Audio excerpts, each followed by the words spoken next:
शशांक का एक बिज़नेस था। कुछ महीने पहले ही उसका विवाह रितिका के साथ हुआ था। शादी के कुछ महीने बाद शशांक अपनी पत्नी के साथ कहीं घूमने का प्लान करने लगा। शशांक के घूमने ख्याल पर उसकी माँ खुश होते हुए शशांक से बोली, यही तुम्हारे घूमने फिरने के दिन है बेटा। जा बहू को कहीं अच्छी हिल स्टेशन घुमा ला, उसका भी मन बहल जाएगा। वैसे कहाँ जाने की सोचा है तुमने? एक पहाड़ी इलाका है माँ, ऊटी के पास एक छोटा सा गांव। वहाँ आसपास बेहद हरियाली है और शांति भी है। मैं रितिका के साथ वहाँ पर जाना चाहता हूँ। शशांक, गांव में कोई होटल या गेस्ट हाउस नहीं होता। अरे माँ, जमाना बदल गया है। अब तो गांव के लोग भी अपने घर रेंट पर देने लगे हैं। यह है ना माँ कि कुछ महीने पहले मैं ऊटी गया था। वहीं रास्ते में कुछ एक राजेश नाम का व्यक्ति मिला था। उसने ही उस छोटे से गांव की सैर कराई। उसकी सुंदरता देखकर मैं तो दंग रह गया। मैंने राजेश को उसी वक्त कुछ पैसे एडवांस में दे दिए। राजेश ने ऑलरेडी हमारे लिए एक रेंट पर घर ले लिया है। अगले दिन शशांक अपनी माँ के पैर छूने के लिए जैसे ही आगे बढ़ा, शशांक की माँ उसे चांदी का लॉकेट देते हुए बोली, यह ले बेटा, इस लॉकेट को पहन ले। कल ही मैंने खास तौर पर तेरे लिए सिद्ध पुरुष बाबा से लिया है। इसे पहने गए तो बुरी बला तुझसे दूर रहेंगे। शशांक को ऊटी के साथ छोटे से गांव में पहुंच गए। राजेश शशांक को एक मकान की चाबी देकर चला गया। उसने उसके घर से थोड़ी ही दूरी पर नीचे उतरने पर एक छोटा सा गांव था, जहां मुश्किल से 20 या 25 घर ही होंगे। रात के 1 बजे के आसपास एक भयानक दिल दहला देने वाली चीख से रितिका की नींद खुल गई। शशांक, जल्दी से उठकर बैठो। क्या तुम्हें एक दिल दहला देने वाली चीख सुनाई दी? रितिका, सो जाओ। आधी रात से ज्यादा का समय हो गया है। तुमने जरूर कोई सपना देखा होगा या तुम्हारा कोई वहम हो सकता है। शशांक की बात सुनकर रितिका फिर से लेट गई। अगली सुबह रितिका की जब आंख खुली तो शशांक बिस्तर पर नहीं था। रितिका घर से बाहर निकल आई तो उसने देखा कि शशांक कार के पास खड़ा था। रितिका शशांक के पास पहुंच गई। इस कमबख्त कार को भी पता नहीं क्या हो गया। कल अच्छी खासी खड़ी थी, इधर अब इसका टैंक लीक कर रहा है। वापस आलमपुर जाके इसे मैकेनिक को दिखाना होगा। कल रात मुझे उस लड़की की चीख सुनाई दी, वो मेरा वहम नहीं था। शशांक, तुम्हारा वहम ही होगा। रितिका, नहीं शशांक, मेरी आंख ही उस लड़की की भयानक चीख से खुली थी। कम ऑन रितिका, अब माँ की तरह तुम भी शुरू मत हो जाओ। शशांक रितिका का मूड सही करने के लिए उसे पहाड़ों के नीचे उस छोटे से गांव में घुमाने ले गया। वह दोनों एक झोपड़ी के सामने से गुजर रहे थे तो रितिका की नजर एक बूढ़ी औरत पर पड़ी जो दूर से ही उसे घूरे जा रही थी। अचानक वो बूढ़ी औरत रितिका की ओर देखकर रहस्यमयी अंदाज से बोली, चली जा इन पहाड़ों से वापस, वरना अंजाम बहुत बुरा होगा। तेरी आज की रात बहुत भारी पड़ेगी। तुम दोनों यहाँ पर चंपा नाम की चुड़ैल का इलाका है। शशांक गुस्से में उस बूढ़ी औरत से बोला, बकवास मत कीजिए आप।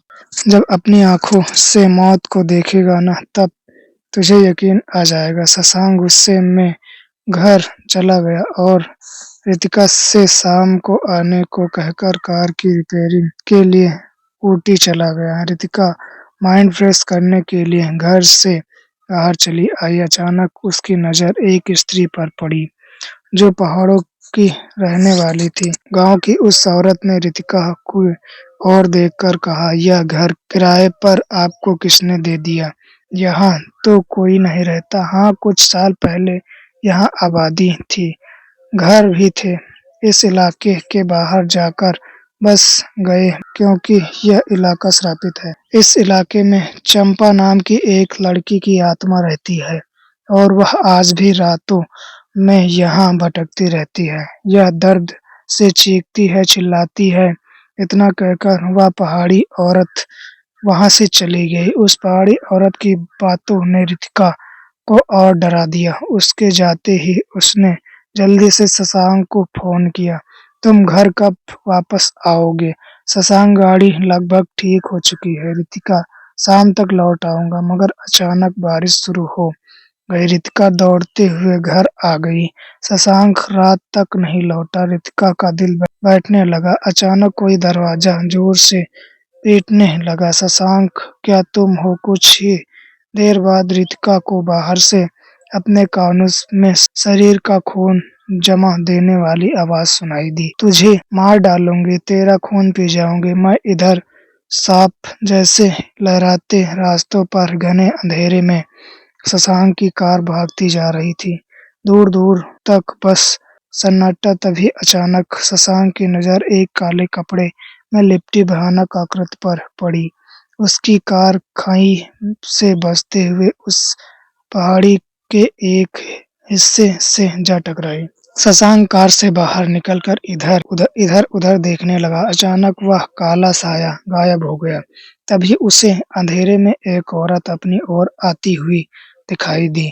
औरत शशांक को रहस्यमय अंदाज़े से घूरते हुए बोली, "इस इलाके में रात में कोई नहीं निकलता। बाबूजी, आपको यहाँ नहीं रुकना चाहिए। यहाँ अक्सर आत्माएँ टहलती रहती हैं और आप जैसे अजनबियों को अपना शिकार बना लेती हैं। हाँ, मुझे यह भयानक काला साया तो दिखाई दिया था। वो ज़रूर विदा होगी।"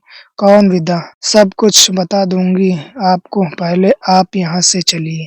शशांक तुरंत कार में बैठ गया। उसके पास वाली सीट पर वो औरत भी बैठ गई। शशांक ने गाड़ी तेज़ी से आगे की ओर बढ़ा दी। "अब बताओ मुझे कि कौन था वो काला साया और कौन विदा?" बरसों पहले पास के एक गाँव में विदा और उसकी बहन चंपा रहती थी और एक दिन चंपा को पहाड़ों में घूमने आए एक शहरी लड़के से प्यार हो गया, मगर उस शहरी ने उसे धोखा दिया। चंपा यह सब सहन न कर सकी और उसने एक पेड़ पर रस्सी लगा ली। वह शहरी जब यहाँ से भाग रहा तो रास्ते में चंपा की बहन विदा गुस्से से उसकी गाड़ी के सामने आ गई, मगर उस शहरी बाबू ने अपनी गाड़ी नहीं रोकी। गाड़ी सीधी जाकर विदा से टकराई और कार जाकर खाई में जा गिरी और वह शहरी बाबू भी मारा गया। तब से विदा और उसकी बहन चंपा दोनों की आत्मा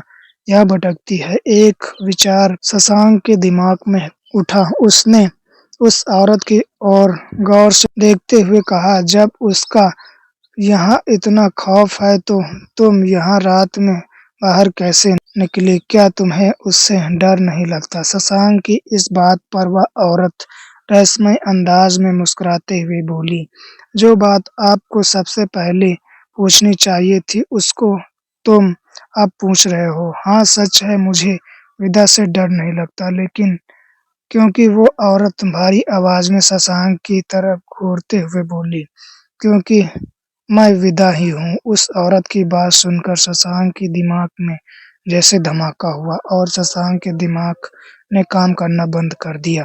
तभी उस औरत के चेहरे की खूबसूरत खाल एक काली चमड़ी में बदल गई। अचानक उस टायन ने उस पर अपने बड़े-बड़े नाखूनों से हमला कर दिया और शशांक के गले में चांदी के लॉकेट पर हाथ पड़ते ही वो गायब हो गई। आज अगर मैंने ये लॉकेट नहीं पहना होता तो पता नहीं मेरा क्या होता। मुझे तुरंत रितिका के पास पहुँचना होगा। इसका मतलब वो सही बोल रही थी। इधर रितिका डर से थर-थर काँप रही थी। वो बार-बार चिल्ला रही थी, "चली जाओ, यहाँ क्यों आई हो? मैंने तुम्हारा क्या बिगाड़ा है?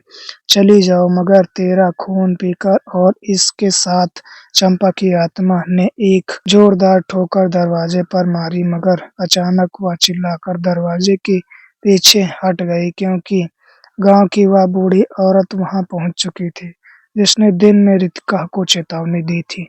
वह औरत एक तावीज़ उस चुड़ैल के सामने दिखाती हुई बोली, "चली जा यहाँ से।" अचानक चंपा गायब हो गई। रितिका ने दरवाज़ा खोल दिया, "यहाँ से जल्दी चल बेटी, वरना यह तेरा खून पी जाएगी।" "लेकिन माँ जी, मेरे पति, यह इलाका मौत का इलाका है। ईश्वर के प्रार्थना कर कि तेरा पति सही सलामत हो। अभी तो सिर्फ अपने जान बचा रितिका उस बूढ़ी औरत के साथ चल पड़ी और वो कुछ ही देर जा पाई थी कि उसने थोड़ी दूर मौजूद एक पेड़ पर को वही भयानक औरत फिर से दिखाई दी जो कि उल्टी लटकी हुई थी। डर मत वरना यह तुझ पर कब्जा कर लेगी और उसके बाद यह और भी ज्यादा शक्तिशाली हो जाएगी। जब तक मेरे हाथ में यह ताबीज है यह हम सबसे दूर ही रहेगी। अचानक वह भयानक औरत हंसते हुए वहां से गायब हो गई। तभी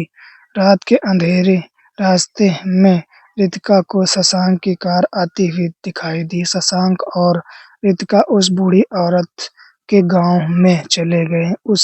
उसी बूढ़ी औरत की झोपड़ी में रुक गए। शशांक उस बूढ़ी औरत से बोला, एक बात समझ में नहीं आती आंटी, जब वह घर हॉन्टेड था और वहां पर उस इलाके में उन दोनों बहनों की इतनी दहशत फैली हुई है और वह दोनों बहनें मरने के बाद मौत की बहनें बन गईं। यह जानने के बावजूद भी मुझे राजेश ने वही घर रहने के लिए क्यों दिया? शशांक की बात सुनकर बूढ़ी औरत बुरी तरह से चौंक गई। तुम किसकी बात कर रहे हो आंटी? मुझे भला इस बारे में क्या पता था? कुछ दिनों पहले ही मुझे इसी गांव के व्यक्ति ने जिसका नाम राजेश था उससे मुलाकात हुई थी। उससे मेरी दोस्ती हो गई थी और उसी ने मुझे उस घर की चाबी दी थी और उसने मुझसे कुछ पैसे भी लिए थे। राजेश को मरे कई साल हो चुके हैं और उसे भी चंपा और विधा दोनों बहनों की आत्माओं ने ही मारा। वो दोनों बहनें जिसे भी मौत की नींद सुला देती हैं तो उस व्यक्ति की आत्मा भी उन दोनों बहनों का गुलाम बन जाती है और वो भी आत्मा के जरिए तुम्हारे जैसे भले भाले इंसान को फंसाकर अपने घर तक ले जाती हैं और इन्हें अपना शिकार बना लेती हैं। अगले दिन अपना सब सामान छोड़कर अपनी पत्नी को लेकर वहां वापस लौट गया। लेकिन शशांक और रितिका आज भी उस दिल दहला देने वाली घटना को दिमाग से नहीं निकाल पाए। दोस्तों यह स्टोरी अच्छी लगी तो हमारे चैनल को सब्सक्राइब करें।